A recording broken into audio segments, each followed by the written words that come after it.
ፊቴን ፏ ፍክት ያደረገልኝ በ10 ደቂቃ ውስጥ ብቻ ማመን ያቃተኝን ፊቴን እንደ ብርጭቆ እንደ መስታወት ያበራልኝ የፊት ማስክ ይዤላችሁ መጥቻለሁ።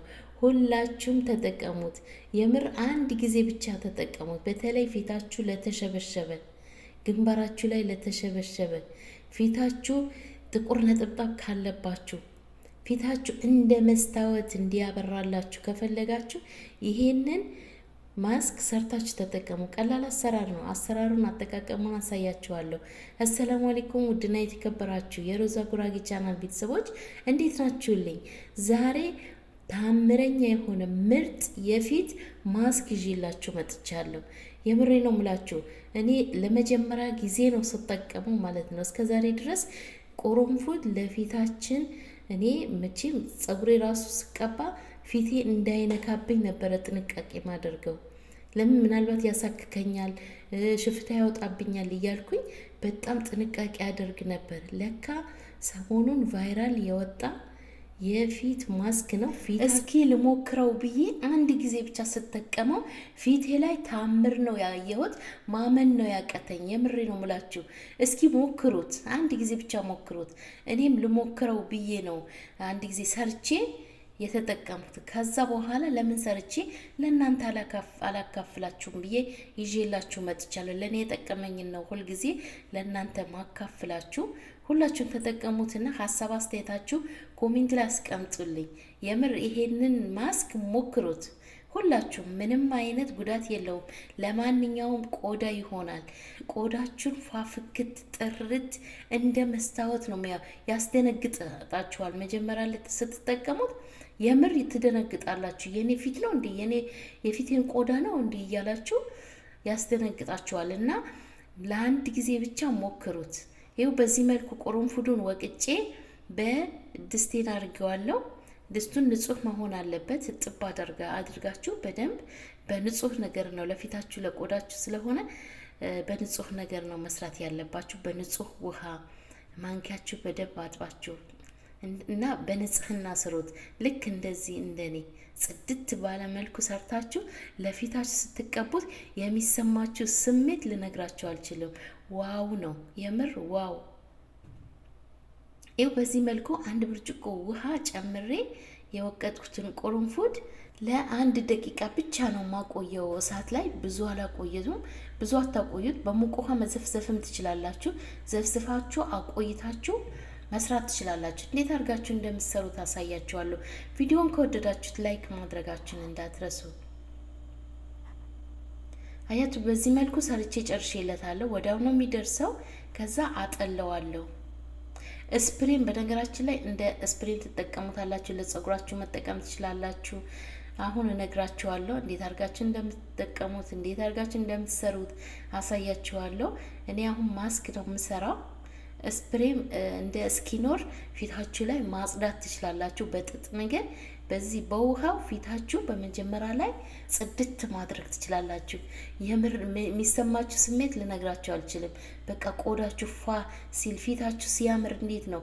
ምን አይነት ስሜት ነው የሚሰማችሁ? ደስ ይላችኋል።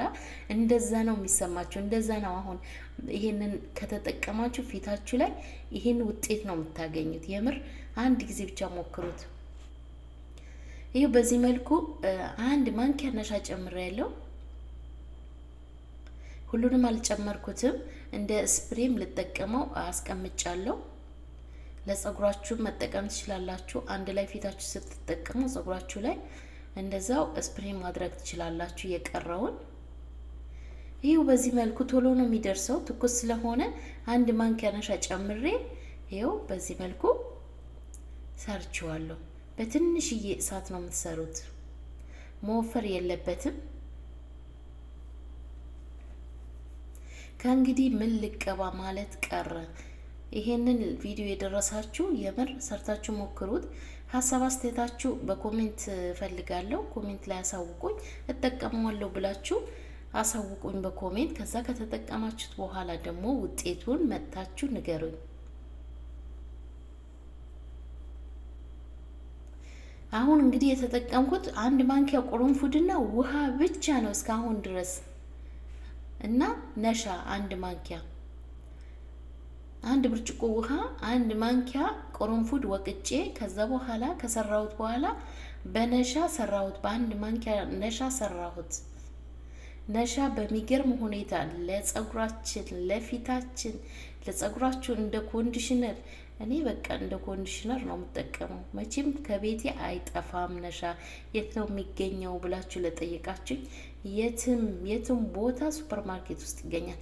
ኢትዮጵያ ውስጥ ሞልቷል። ሱቅ ውስጥ ሸቀጣ ሸቀጥ የሚሸጥበት ቦታ ሞልተዋል። እዛ ግዙ፣ መግዛት ትችላላችሁ። ኮርን ስታርች በሏቸው በእንግሊዘኛ የተጻፈበት አለ። አንበባችሁ እሱን ግዙ። እዚህ ጋር ይኸው ከጨረስኩለት በኋላ ከእሳት ካወጣሁት በኋላ ቃይ ላይ ጨምሬ አንድ ማንኪያ የኮኮናት ዘይት ጨምሬያለሁ። ቫዝሊን መጨመር ትችላላችሁ። እዚህ ጋር እንደውም ቫዝሊን ብትጨምሩበት የተመረጠ ነው። በቫዝሊን አድርጋችሁ ስሩት። ለብቻው ነሻ የሌላችሁ ልብ ብላችሁ አዳምጡ። ይኸውላችሁ ቪዲዮን እስከ መጨረሻ መከታተላችሁ የሚጠቅማችሁ አማራጭ ነግራችኋለሁ። ነሻ ከሌላችሁ በምን እንደምትሰሩት። ነሻ ከሌላችሁ በቫዝሊን ስሩት።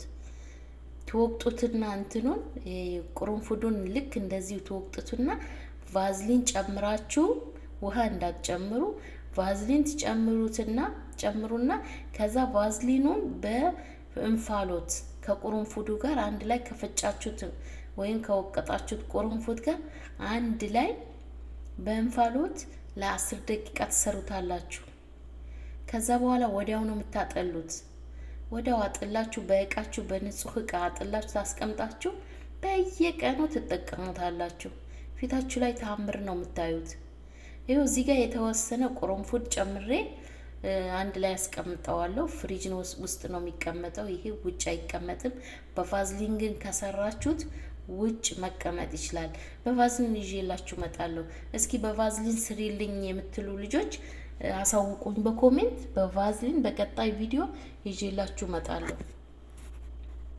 በቫዝሊን እንዴት አርጌ እንደምሰራ ሰርቼ ይዤላችሁ እመጣለሁ። ቀላል ነው። ይሄው ነግሬያችኋለሁ እንዴት እንደሚሰራም ራሳችሁ ሰርታችሁ መጠቀም ትችላላችሁ። አያችሁት እንዴት አባቱን እንደሚያምር። በንጹህ ፊታችሁ ነው ተቀብታችሁ 10 ደቂቃ ቆይታችሁ መታጠብ ነው። ስፕሬውም መጠቀም ትችላላችሁ። ለፊታችሁ እንደ ስኪኖር መጠቀም ትችላላችሁ። እንግዲህ የዛሬ ቪዲዮ ይሄንን ይመስል ነበር። ስለተከታተላችሁኝ አመሰግናለሁ። ከወደዳችሁት ላይክ፣ ሼር፣ ሰብስክራይብ አድርጉ። 200 ሺህ ልንገባ ነው። 2000 ብቻ ነው የቀረን።